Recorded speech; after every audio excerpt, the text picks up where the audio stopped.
Bueno, vamos a empezar. Vamos a ver un poco sobre la historia, que es uno de los puntos que hay que ver.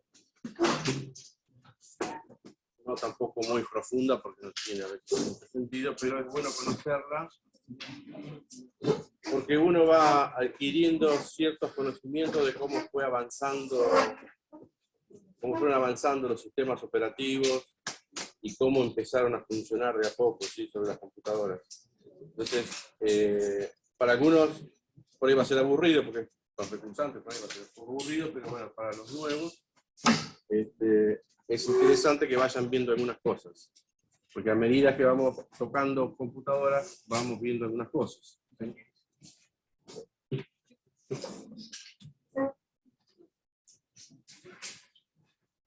Acá lo que tenemos es el comienzo de lo que sería la era de la computación. En principio, como estas cosas suceden muchas veces, tienen que ver con las guerras, ¿sí? O con filtrar información, o descubrir cierta información del enemigo, o de alguna otra empresa, o de quien sea, ¿sí? Entonces, los Estados Unidos en la Segunda Guerra Mundial lo que trató de hacer es poder descifrar los códigos, ¿sí? Entonces, le encargaron ahí a un conjunto de científicos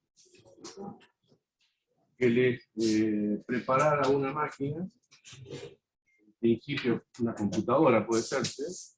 Podemos llamar computadora, que en ese momento eran todos equipos electromecánicos, ¿sí? Entonces, en esa primera computadora, esos equipos, la parte electrónica, digamos, era, bueno, no existía el transitor, entonces por supuesto que en ese momento era la válvula, ¿sí? Entonces, luego, como el precursor, algunos lo llaman como el precursor de la informática moderna, ¿sí?, apareció un científico, físico, matemático, que es Alan Turing, ¿sí? Por ahí, no sé si en alguna materia lo pueden llegar a ver o a tocar a ese tema. Por eso lo vieron. Autómatas. ¿Máquinas? ¿Ya lo vieron eso? No. Ah. No sé en qué materia pueden llegar a tocar algo de eso. Es más, no sé si lo ven. ¿En sintaxis se ve algo de eso? Ah, bien. Bueno. Para no meterme en detalle, porque es un poco complejo de explicar esto, que es la máquina de Turing, ¿sí? Los autómatas, ¿sí? Es como una máquina automática, ¿sí?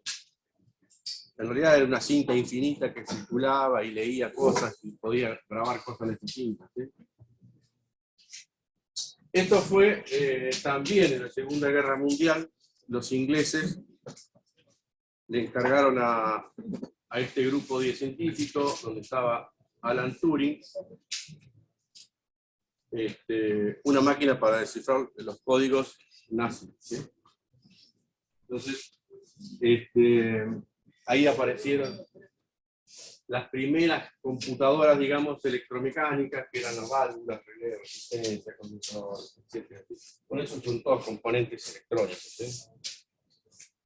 Y como la primer computadora, en realidad, y acá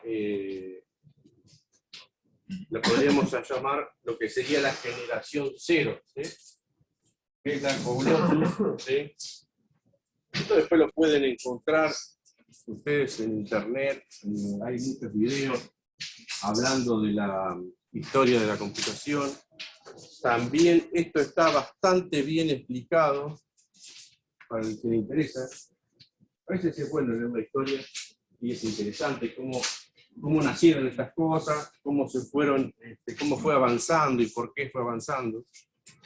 Es en el libro en el Tannenbaum. Ustedes lo tienen en el CBG.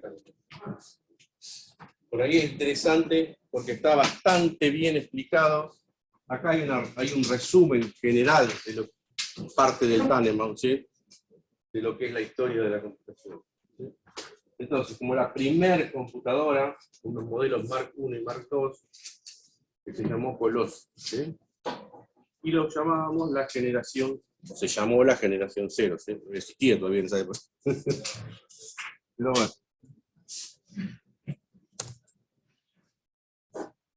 Bueno, ¿qué es lo anecdótico de todo esto?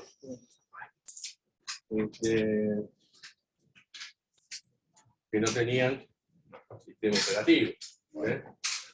Que es nuestra materia. Solamente, eran como máquinas calculadoras en realidad, ¿sí? Solamente hacían cálculos, ¿sí? Cálculos numéricos. La mayoría de estas máquinas, o sea, no tenían incluso memoria RAM, ¿sí? No tenían espacio de memoria RAM. Algunas después empezaron a aparecer con algo de memoria RAM, 1K, 2K de memoria RAM, ¿sí? Esto en las generaciones siguientes. Pero en ese momento eran máquinas que se manejaban con registros, ¿sí? Se manejaban con registros. Y se manejaban, como ustedes saben, porque esto lo saben de arquitectura, ¿sí? Con ceros y unos. Y también saben lo que son los registros, ¿sí? Lo que hablábamos el año pasado de los registros internos de la CPU, ¿sí? Bueno, estas computadoras se manejaban con una serie de registros, ¿sí? Esos registros eran de 8 bits, ¿sí? ¿Y cómo registraban un 0 y un 1? Bueno, con una cierta cantidad de válvulas, ¿sí? 8 válvulas era un registro donde podíamos manejar los datos en ese registro. Si la válvula está apagada sería un 0, si la válvula está encendida sería un 1, ¿sí? Y bueno, de acuerdo a la cantidad de registros, la cantidad de válvulas que tenían las máquinas, entonces ahí empezaban, por eso eran tan monstruosos y tan grandes los equipos, ¿sí? Bueno, ¿alguna pregunta?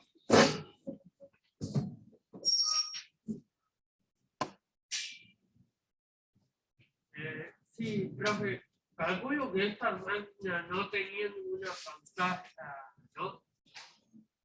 No tenían una pantalla donde estaba... No tenían pantalla. Se manejaban con interruptores en realidad, o con cables. O sea, se cableaban, ¿sí?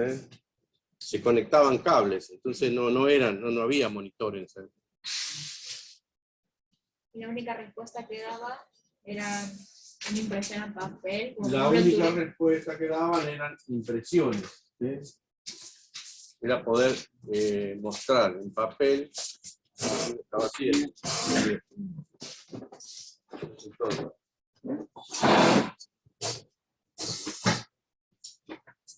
bueno, salteándonos un poquito, ¿sí? Salteándonos un poquito de la historia, ¿sí? Dejamos las guerras aparte, ¿sí? Apareció una empresa muy conocida, IBM. Bueno, la empresa IBM es una empresa nació en los finales del siglo XIX. En la década del 50, con algunos desarrollos importantes, ¿sí? Que tenían que ver con la computación, ¿sí? Entonces, los primeros desarrollos que se hicieron, ¿sí? La IBM había hecho anteriormente algunos intentos, ¿sí? En una máquina anterior a esta, pero bueno. No, eran todas máquinas electromecánicas, ¿sí? Pero bueno, acá apareció algo más importante, que son la programación en absoluto, y el primer lenguaje es el lenguaje ensamblador, ¿sí? El lenguaje simple. ¿Sí? También aparecieron la forma de poder guardar información, ¿sí? ¿Y cómo guardaban la información? Es lo que se llaman las tarjetas perforadas, ¿sí?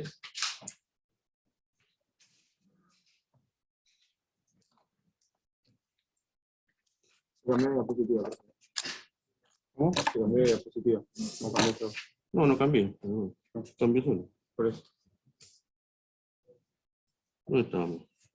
La anterior, ¿Te parece? la tenía uno. Esta estamos, ¿no? No, sí, No, la otra, esta.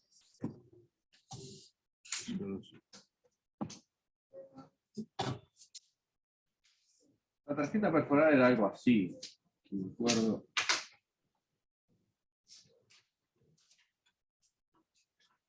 Que tenía todos cuadraditos, ¿sí?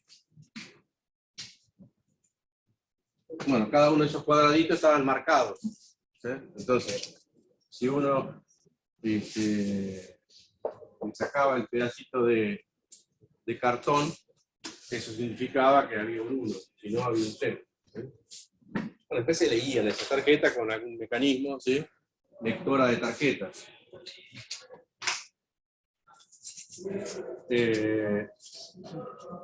Yo me acuerdo de haberlas visto, yo cuando entré a trabajar, no existían las tarjetas, pero bueno, en un cajón por ahí, en un armario viejo, una vez encontramos un lote de tarjetas que habían quedado remanentes de los equipos que había donde yo trabajaba, donde trabajo.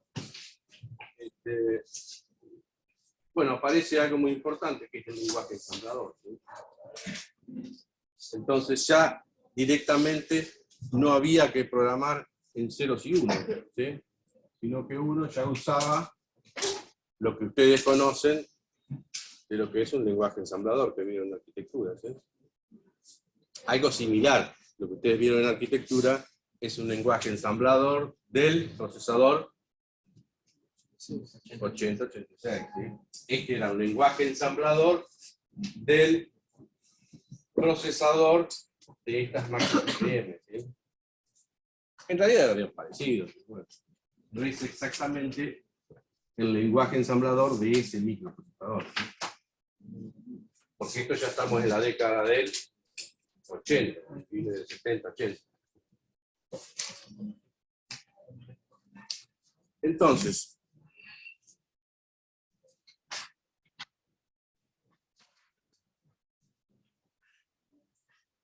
en este caso, se empezó a llamar, o lo llamaríamos como la generación 1 de computadoras, ¿sí? Porque ya teníamos un lenguaje ensamblador, ¿sí? Luego hubo la necesidad de empezar a guardar cosas en la memoria, ¿sí? Entonces, estas máquinas ya empezaron a tener lo que sería la memoria RAM, ¿sí? Entonces, había gente que hacía cálculos numéricos, ¿sí? La impresora, por ejemplo, era una de las cosas muy usadas, ¿sí? Muy usadas.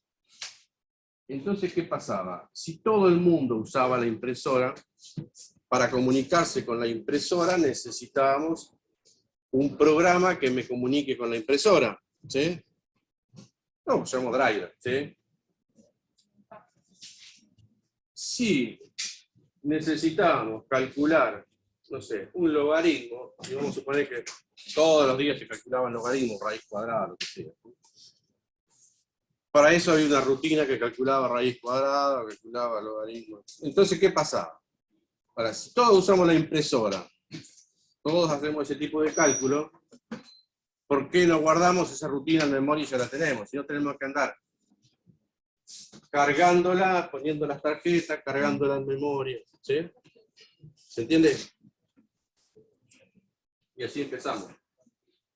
Con la memoria. Guardan las respuestas. No, la respuesta no. La rutina, porque para calcular la raíz cuadrada había un pequeño programa.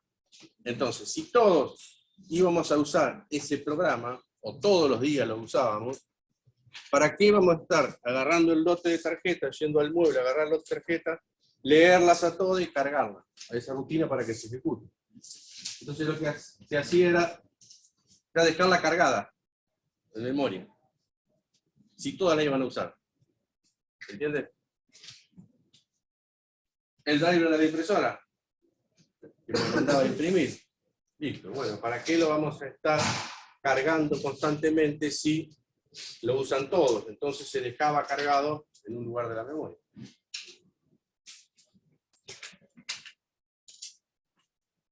¿Me fui o...? A ver. ¿O está bien esto? No, está bien. Bueno, después aparece el transistor, ¿sí? Eso revolucionó el mundo de la electrónica y más que nada de la computación, porque se empezaron a achicar todos los equipos, ¿sí?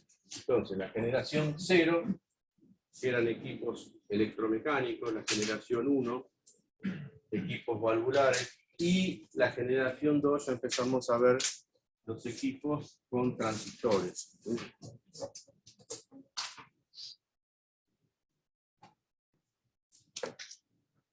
Bueno, acá está escrito algo de lo que estábamos hablando, ¿sí? O sea, las máquinas tenían un poco más de memoria, ¿sí? Y era en realidad muy costosa, ¿sí? En ese momento. Entonces, surgió la necesidad, como le dije en algún momento, de tener rutinas, controladores, drivers de impresora, ¿sí? Cargados en la memoria, ¿sí? Entonces, ¿qué pasó? ¿Hasta ahí vamos bien? Sí.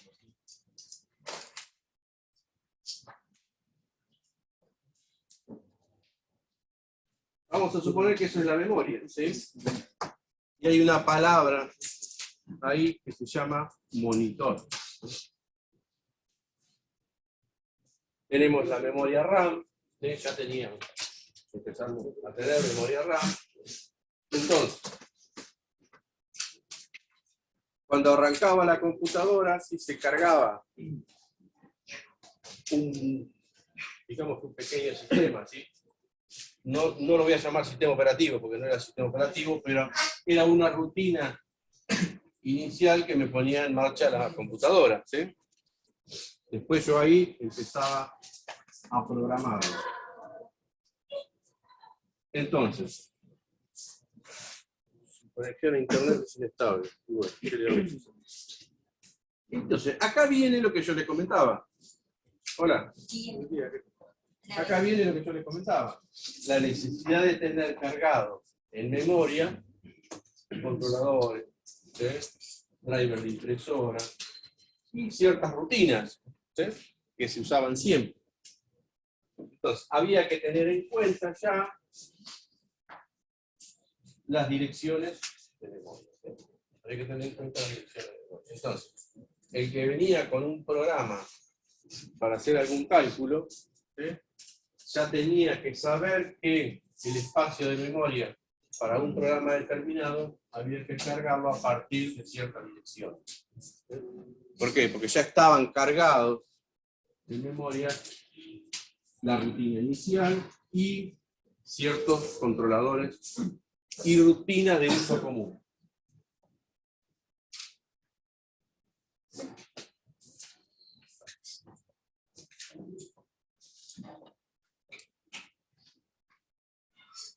¿Qué pasó? Si esto se iba a tener que hacer siempre, sí, pues iba a tener que hacer siempre, entonces empezaron a escribir directamente y ya se cargaban al momento del inicio, ¿sí? Entonces, ¿quiénes escribían estos llamados monitores? ¿Sí? En muchos casos eran los mismos administradores, ¿sí? Que administraban el equipo, ¿sí? En esa época y hasta no hace mucho se llamaban system programmers, ¿sí? Que eran personas que manejaban, o mejor dicho, administraban el sistema operativo, ¿sí? Junto con la gente de, en este caso siempre fue, por lo general, IBM, ¿sí? Luego aparecieron en esa década otras empresas que también tenían equipos de este tipo.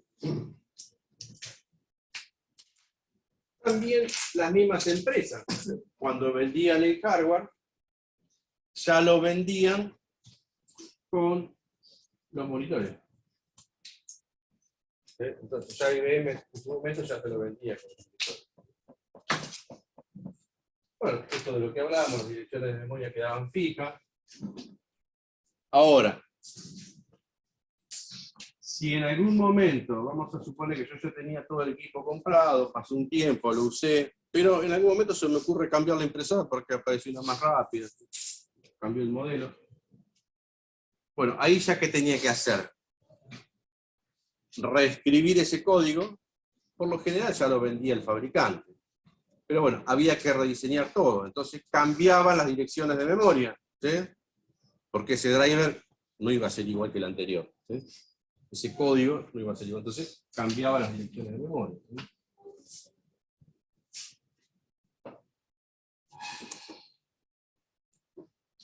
Y acá viene el tema de qué es un monitor. Y bueno, un monitor en esa época era un sistema operativo básico. Y que incluían lo que venimos hablando. Controladores, rutinas iniciales, ¿sí? Y algunas rutinas de uso común, ¿sí? Todo eso, compilador puede ser, ¿sí? Todo eso era el conjunto de rutinas y controladores que pasaban a ser un pequeño sistema operativo básico.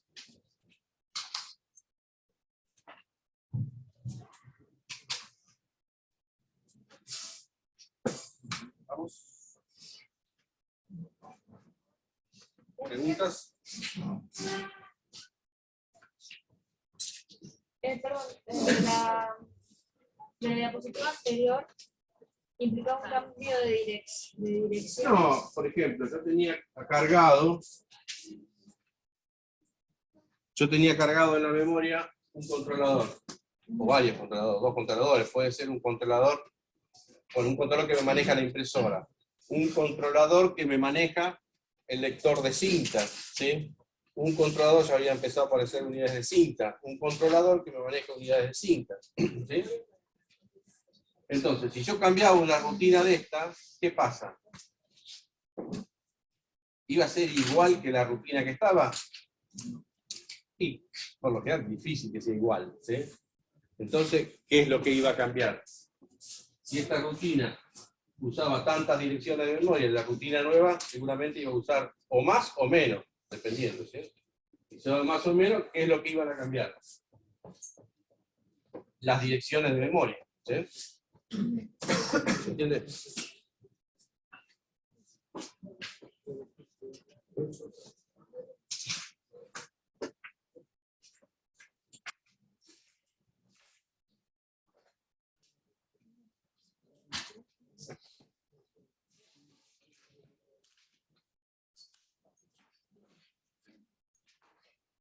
Bueno, esto iba en constante avance, ¿sí? Ya la CPU, los modelos nuevos que iban saliendo, eran más rápidos, ¿sí? Entonces, pero ¿qué pasa? La velocidad de los periféricos mucho no iba a cambiar, ¿sí? Pónganse que en ese momento eran todas impresoras de capa, ¿sí? Entonces, la velocidad de esas impresoras iba a ser siempre la misma. Entonces, no había un sistema operativo que manejara todo eso. Entonces, ¿qué pasaba? En algún momento, podrían decir, en este ejemplo, en este caso IBM, mire, yo le decía a una empresa, tengo una impresora que es mucho más rápida, que andan casi los cálculos mucho más rápido, y el tipo, el dueño de la empresa o el administrador del sistema decía, ¿para qué quiero una impresora, una CPU más rápida? Si a mí, ¿qué es lo que me determina la velocidad de lo que yo quiero? ¿Qué es? La impresora. En ese momento lo único que había era una impresora. Yo sacaba papel y ahí sacaba el programa que estaba escrito, o sacaba el listado de sueldo, lo que sea. ¿Sí? Entonces, a mí en ese momento lo que me determinaba la velocidad era la impresora. ¿Sí? ¿Para qué quería una CPU mucho más rápida? Salvo en la parte científica que ya se empezó a usar, que por ahí necesitaban hacer cálculos que tardaban mucho tiempo, pero si no, en lo que es la parte administrativa o comercial, a mí la velocidad me la determinaba la impresora. Entonces, acá IBM toma nota de todo esto, ¿sí? Y nace una nueva generación. Porque si no, no vendría computador. Algo tenía que hacer. Y solamente era como impresoras, ¿qué más iban a hacer? ¿Qué más iban a producir? Ahora vamos a ver. Ahora vamos a ver. ¿Por qué las empresas toman nota de todo esto?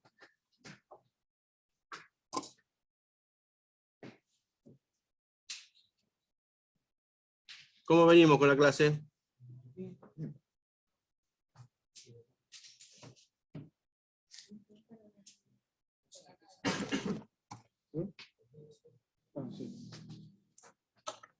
No sé por qué le pongo los anteojos, no veo.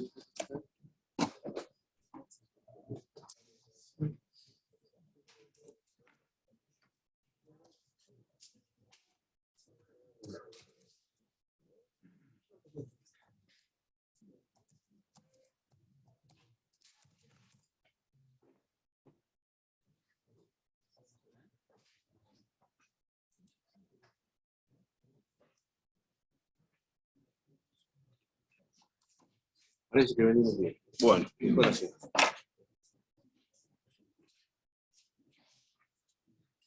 Bueno, acá aparece lo que llamamos la generación 3. ¿Sí? La generación 3. Y aparece algo muy revolucionario, que era la IBM 360. Y aparece la IBM 360 con el primer sistema operativo. Ya se trabajaba, bueno, antes era en puntos fijos, se empezó a trabajar en puntos flotantes, porque ya había hardware específico que trabajaban en puntos flotantes. ¿Sí? Lo mismo las PC, yo me acuerdo en una época,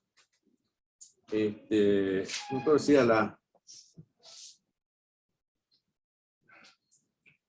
la primera o la segunda, 286, o la 386 básica, digamos, que la 80, 286, 80, 386, que se le ponía un chip a la placa madre que era un coprocesador matemático, ¿sí? Que manejaba rutinas matemáticas de puntos flotantes. Bueno, y ya, bueno, ya el mundo científico la empezó a usar con más actividad, ¿sí? Y acá, con la generación 3 y con la IBM 360, apareció un concepto fundamental, ¿sí? Que es el multiprocesamiento. ¿Sí? Es el multiprocesamiento.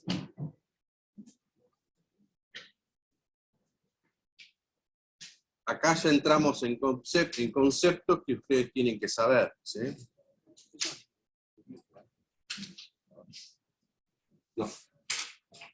También llamado en la materia multiprogramación o multitarea. ¿Sí? Multiprogramación o multitarea.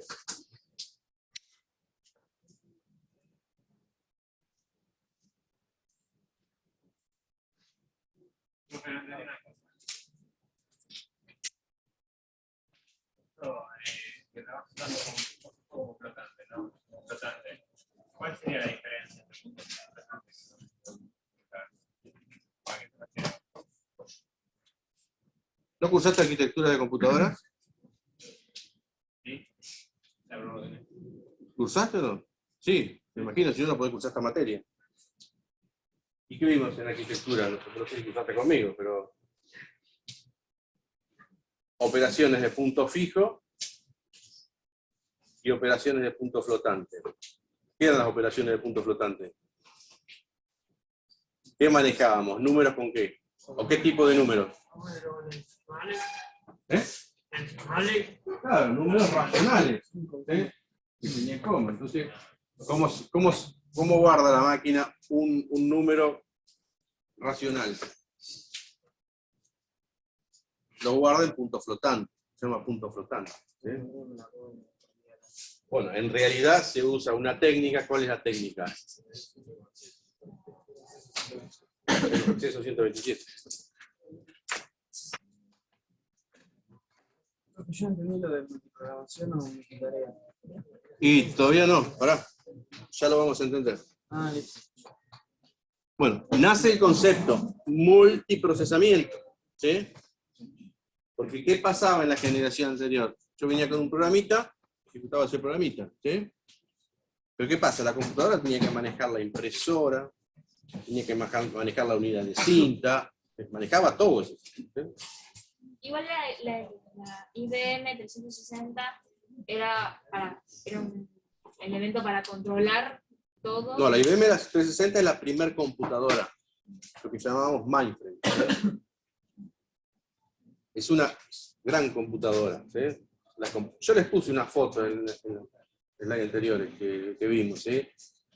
No sé si era de la 360, pero era de un mainframe, donde había toda una sala ambientada para tener una computadora de este tipo. Teníamos lo que era la CPU por un lado, teníamos las unidades de cinta por otro, la lectora de tarjeta era otro dispositivo electrónico que era, no sé, más grande que un lavarropas, ¿sí?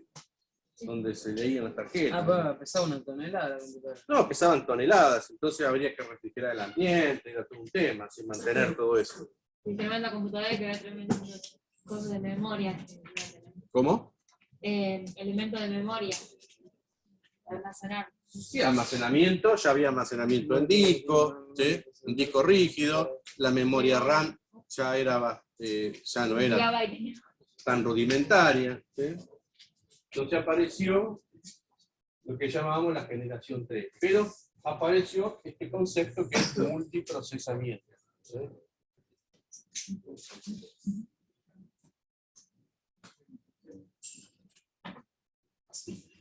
Igual, de todos modos, acá hay que tener en cuenta que había una sola CPU. ¿Sí? Entonces, lo que yo les acabo de decir, la CPU controlaba los periféricos. ¿Sí? La CPU mucho más rápido que los periféricos. Entonces, nace, esto cambió el hardware, digamos, ¿sí? Cambió el hardware. Nacen lo que se llaman las unidades de control, ¿sí? O lo que llamamos controladoras.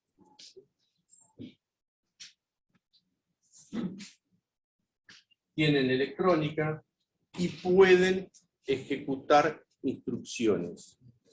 ¿Ustedes en algún momento vieron algún disco rígido? ¿Todos vieron un disco rígido? Bueno, ese disco rígido, ustedes ven que tiene una plaqueta. ¿Sí?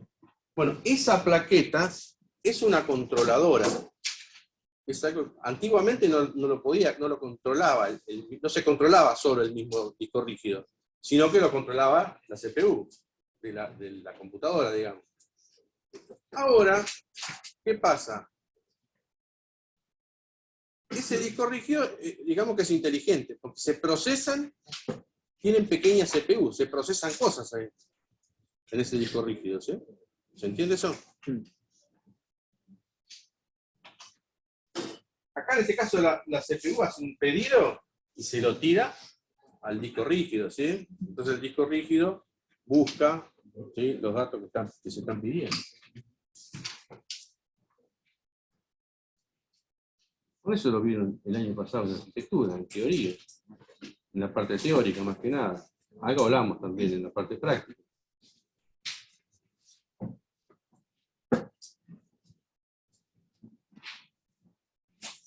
Entonces, el concepto este de multiprogramación o multiprocesamiento, ¿sí?, tiene que ver con la rotación de los procesos, ¿sí? Entonces, yo acá ya podía ejecutar más de un proceso, ¿sí? Yo podía tener varios procesos ejecutándose. Ahora, esos procesos no es que se están ejecutando todos juntos, sino que se ejecutan en lo que sería modo concurrente, ¿sí? Otra palabra nueva que tienen que saber, concurrente. No simultaneidad, ¿sí? Entonces, yo tengo la CPU, tengo un proceso 1, tengo un proceso 2, tengo un proceso 3. Entonces, la CPU es una sola. Entonces, yo ejecuto este proceso. No puedo ejecutar los 3 procesos al mismo tiempo, ¿sí? Usted tiene que ver este concepto de no simultaneidad, ¿sí? Sino que entra este, luego entra este y van circulando, ¿sí? Se van ejecutando, ¿sí? Luego, más adelante, vamos a ver procesos con más detalle, ¿sí? La concurrencia sería entonces una técnica de quitar el paralelismo. Digamos que sí, ¿sí? Es como que para vos se están ejecutando todo al mismo tiempo, pero en realidad no se está ejecutando todo al mismo tiempo, sino que los procesos van rotando.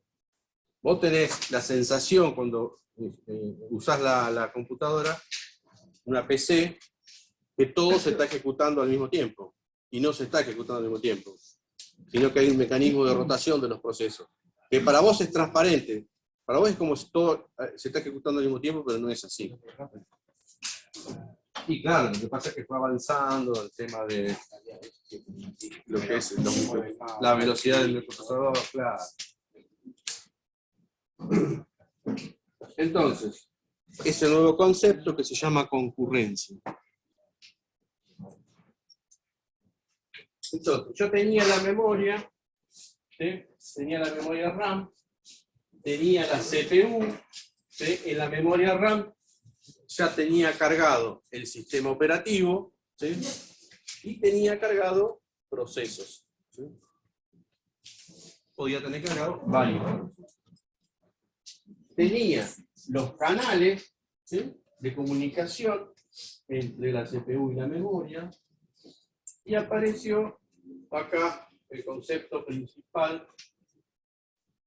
de que este canal principal no es un canal físico solamente, donde circulaban datos. Es un canal inteligente.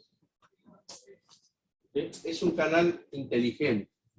Entonces, ese canal inteligente lo que hacía era manejar los distintos dispositivos que yo tenía. Unidades de cinta, disco, memoria. Ya había algún monitor por ahí dando vueltas, ¿sí? Entonces, la CPU, por ejemplo, tenía que leer la unidad de cinta, tenía que leer datos de la unidad de cinta, y le pasaba la pelota ¿a quién? Al controlador, ¿sí? Y el controlador a su vez le pasaba la bolilla a cada uno de los dispositivos, porque dijimos que cada uno de los dispositivos ya tenía un controlador, ¿sí? Entonces, mientras se estaba leyendo registros que yo necesitaba para procesar, por ejemplo, el proceso 1, necesitaba leer de la cinta magnética, la CPU le mandaba una señal al controlador, el controlador a la cinta, mientras se leía los datos de la cinta, la CPU ¿cómo quedaba?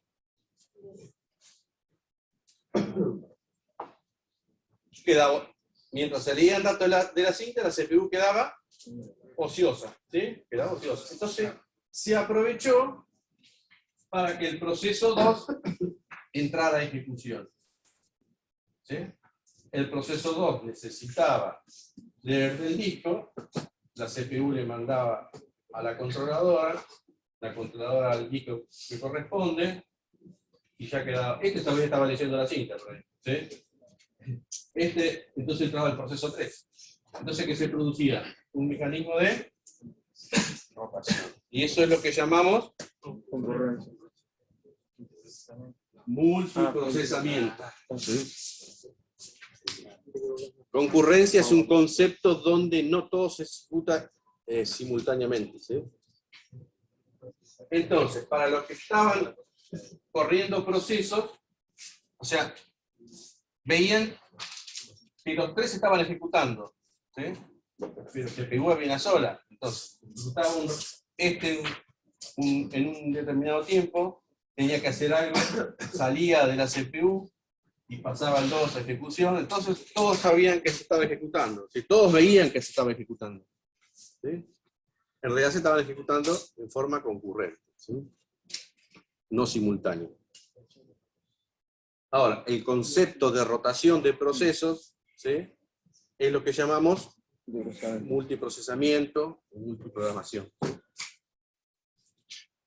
¿Estamos? Sí. Canal inteligente.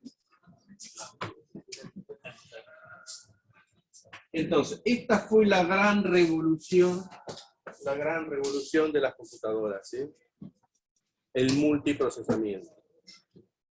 Hacer varias actividades al mismo tiempo. Ejecuta muchos procesos en forma No,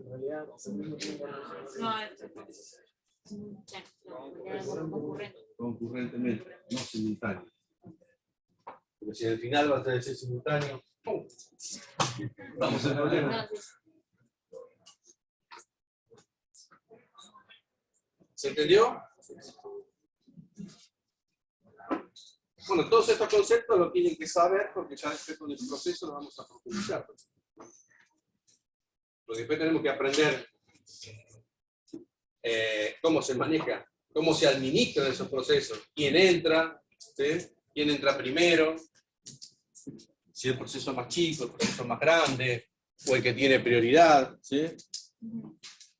Y entonces, acá apareció otro concepto muy importante, que no me acuerdo si lo puso.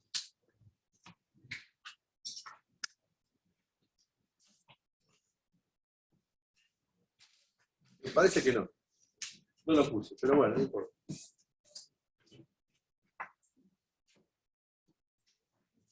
Apareció otro concepto muy importante que ustedes ya saben de lo que voy a hablar, o de lo que voy a decir.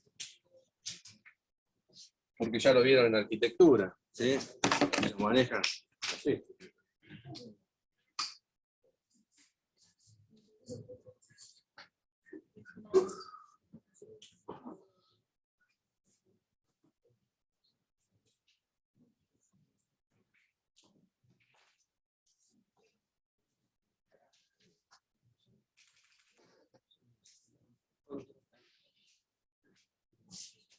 ¿Dónde entra en juego este concepto de interrupción? Y bueno, vamos a suponer que ya se terminó de leer la unidad de cinta. ¿Cómo le aviso a la CPU que se terminó de leer la unidad de cinta? Entonces, se provoca una interrupción, esto provoca una interrupción a la CPU informándole que ya se terminó de leer la unidad de cinta y los datos ya los tiene disponibles para procesar. Sí. Entonces, ese proceso tiene que estar listo en la memoria para ser ejecutado. ¿Sí? Entonces, acá apareció el concepto de interrupciones.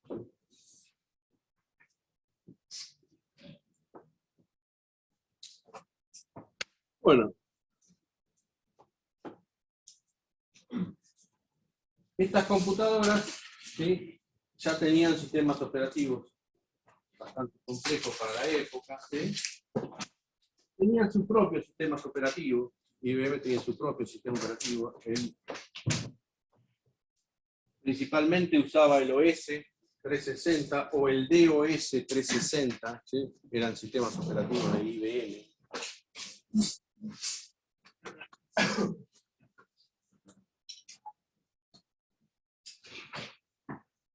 Ya acá estamos en otra época, ya década del 60, ¿sí?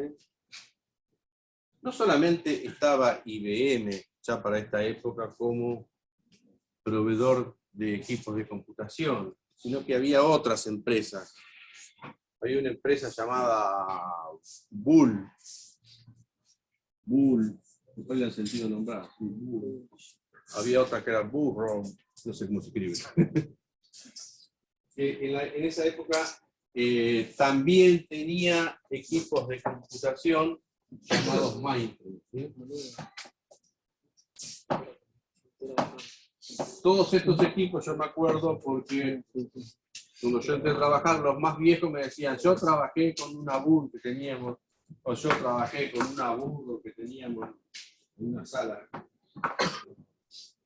Trabajaba con tarjetas perforadas. No había monitores, eran todos con interruptores, ¿sí? Solamente estaba la CPU y la impresora. Y lo único que había, ¿sí? Y se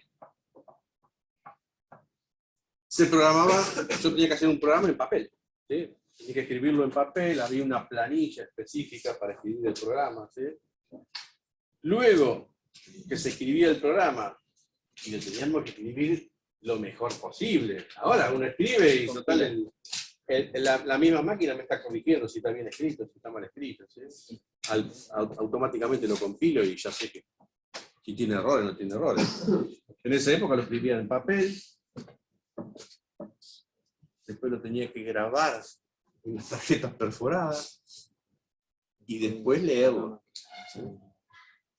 Y si tenías un error, Y si tenía un error, salía un listado por la impresora que me decía al final del programa todos los errores que tenía.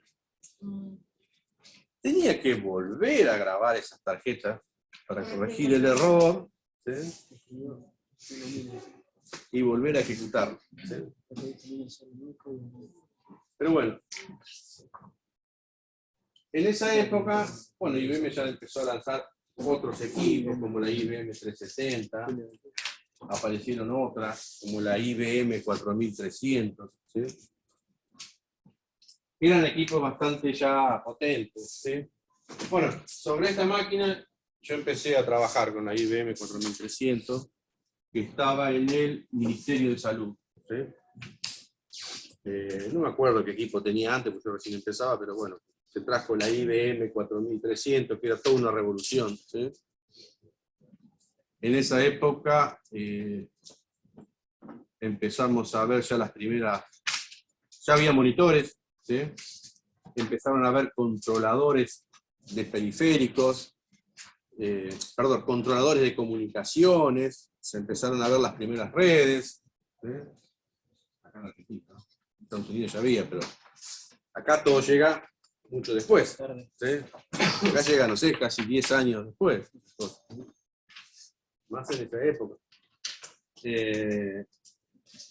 Me acuerdo que ya el operador de la máquina ya tenía su monitor, el administrador tenía su monitor, ya empezaron a haber controladores de comunicaciones que manejaban redes, ¿sí? Entonces los programadores o aquellas personas que ejecutaban procesos tenían ya su monitor, ¿sí? Entonces podían escribir ahí el programa. Era distinto, había cambiado, yo no tenía que escribir en tarjeta, ¿sí? se podía escribir directamente en la máquina, ¿sí? Como si fuese un editor de texto. O sea, era mucho más fácil. ¿Sí? Entre las tarjetas perforadas y escribir en la terminal un programa, nos salteamos algo que era, en vez de escribir en tarjetas perforadas, los programas se escribían en un disquete. Un disquete que era bastante, o sea, sería más o menos como de este tamaño. Físico, ¿no? Más o menos de este tamaño, que tenían 128K. Voy a grabar hasta 128. Sí, sí.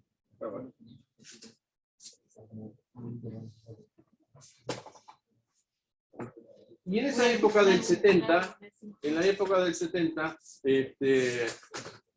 podríamos decir que computación e IBM era más o menos lo mismo, ¿sí?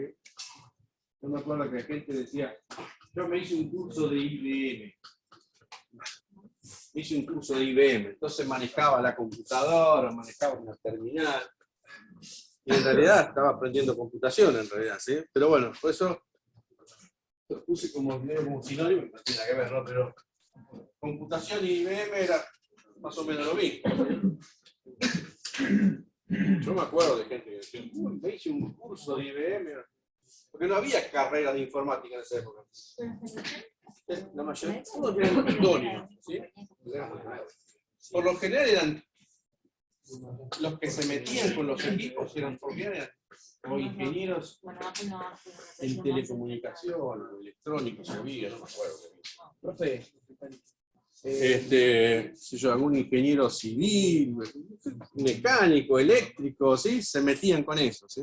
Perdón, hasta esta década IBM era la única compañía de computadoras. No, por eso ya te lo dije acá anteriormente,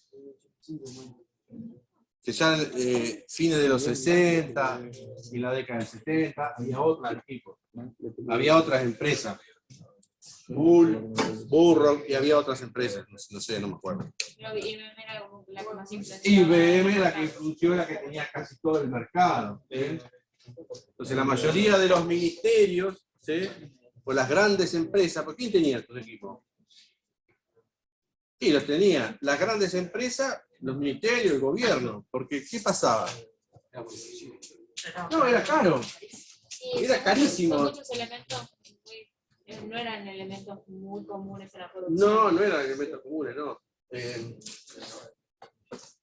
Y aparte lo que hacía IBM no era vender el equipo. Vendían sus partes. No, es lo que se llama leasing. Es lo que se llama leasing, te lo alquilaba. Te lo alquilaba. Entonces mensualmente te cobraba, ¿sí? Y yo no sé hoy en día lo que puede llegar a estar cobrando. No tengo, porque acá en la Argentina, como sabemos, hoy un peso no vale nada. En esa época había otra moneda encima. Pero te voy a decir una cifra. Ponele que te cobre $100.000 por mes. Y no sé si me quedo muy corto. Además, Pero ¿qué pasa? Ellos lo que tenían, bueno, vos tenías algún problema, ya iba el técnico de IBM a solucionártelo enseguida, ¿sí?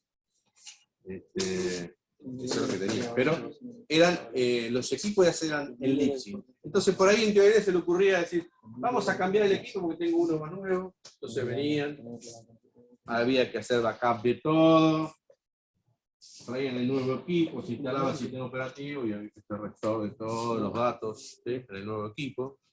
Eso, por lo general lo hacía la gente de IBM con el administrador del sistema, ¿sí? El que administraba el equipo. ¿Alguna pregunta por ahí? además, esas compus todavía no eran las que conocemos ahora, que tenés la torre del PC y listo. No hay Mainframe. Son las grandes computadoras, ¿sí?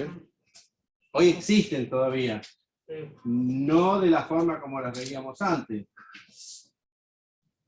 Yo les mostré una foto, ¿no? Sí, le mostré la foto de una que era un mainframe, ¿sí? De esa época.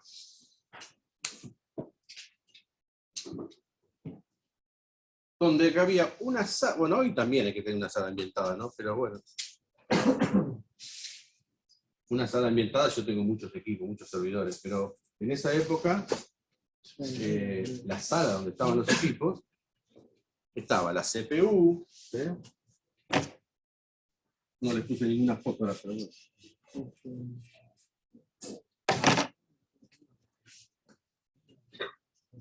Yo tenía una sala, ¿sí?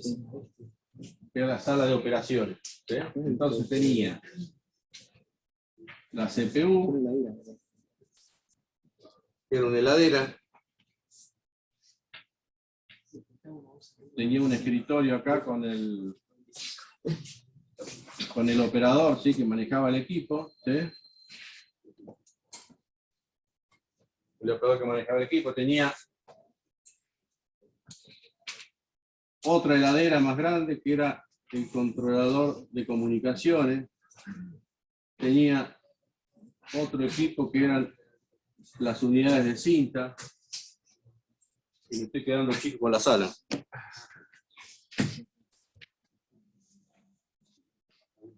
Tenía otro equipo que era la lectora de disquete, ¿sí? Bueno, y así tenía varias cosas, ¿sí? Tenía otro mueble que era como un ropero que tenían las unidades de disco, ¿sí? Eran equipos del tamaño de lo que estoy diciendo, reales. Una heladera era un tamaño de... Esto era el tamaño de una heladera. Literalmente alquilar una sala. Y que tenía, manejaba una unidad de cinta, ¿sí? Leía y grababa acá, ¿sí? Esta lectora de disquete también. Era algo como este mueble. Pero así, ¿no? Todo con una electrónica adentro, solamente para leer un disquete.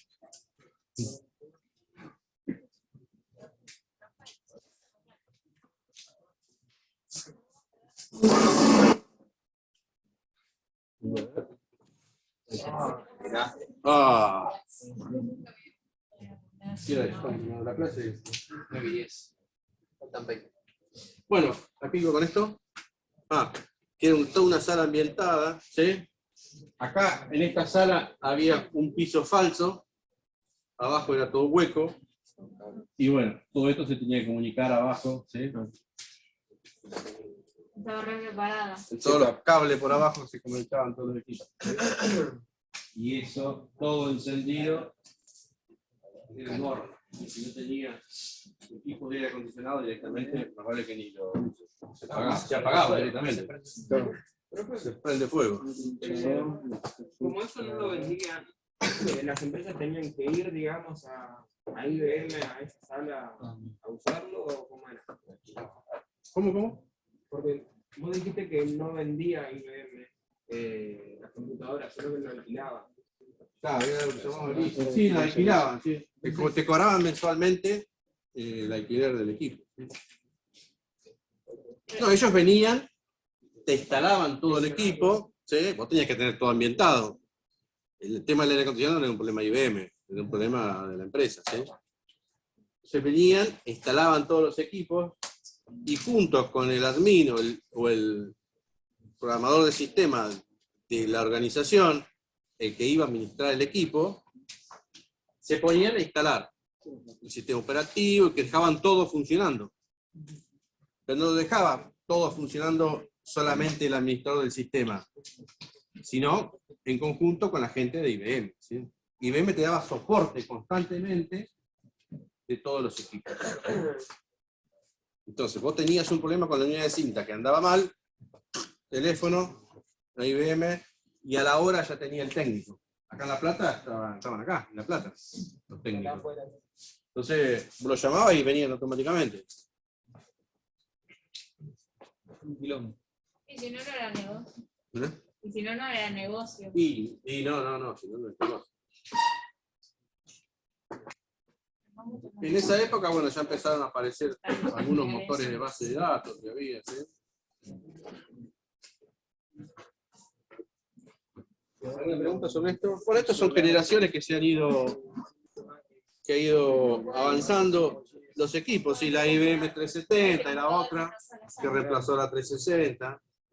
Hubo otras intermedias que son los fusos, ¿sí? Directamente la 4300, que fue también una revolución, porque en esa época, no lo tengo, pero en esa época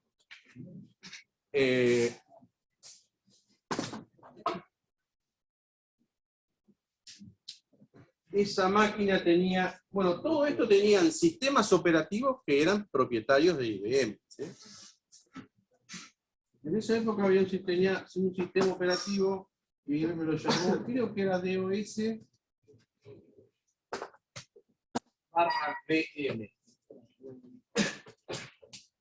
Y ya tenía en esa época máquinas virtuales. Yo me acuerdo que en la época de 90 y pico, yo trabajaba en el centro de cómputo, pero en esa época el Ministerio de Salud cambió la máquina y trajo una máquina virtual, una máquina de este tipo, ¿sí? Una máquina virtual. Entonces, en ese Ministerio de Salud trabajaban no solamente el Ministerio, había otros organismos que trabajaban con ese equipo. ¿Por qué? Porque todo el procesamiento que se hacía en esa época era procesamiento de tipo y otro concepto. No sé si por ahí está escrito en algún lado.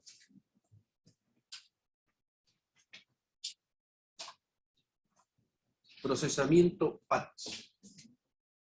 Ustedes no están acostumbrados al procesamiento batch. Ustedes están acostumbrados a lo que sería bueno, que son procesos interactivos, ¿sí? Si ustedes van a una oficina a hacer un trámite y ven a la persona que lo atiende, que está con una computadora, y bueno, le está pidiendo número de documento, y le carga el número de documento, le carga la fecha de nacimiento, y carga lo que tiene que cargar de acuerdo al trámite que tiene que hacer, eso lo está haciendo en forma interactiva, ¿sí? Está interactuando con la máquina. En cambio, el procesamiento batch está todo predefinido antes, ¿sí? Ese proceso ya está todo armado, ¿sí? Ya está, por supuesto, programado, ¿sí? Y luego se programa la ejecución de ese proceso y en algún momento se ejecuta. Y una vez que se ejecuta ya no interviene más nadie. Hasta que ese proceso no termina, no tengo los resultados. Como el arranque de la computadora,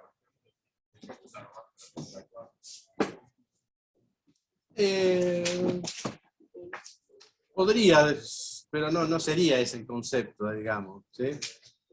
Acá lo que estamos hablando de procesamiento batch es el procesamiento de los sistemas que vos estás corriendo. Por ejemplo, ustedes van a empezar ahora a trabajar con lenguaje de scripting. El lenguaje de scripting sería un procesamiento batch, porque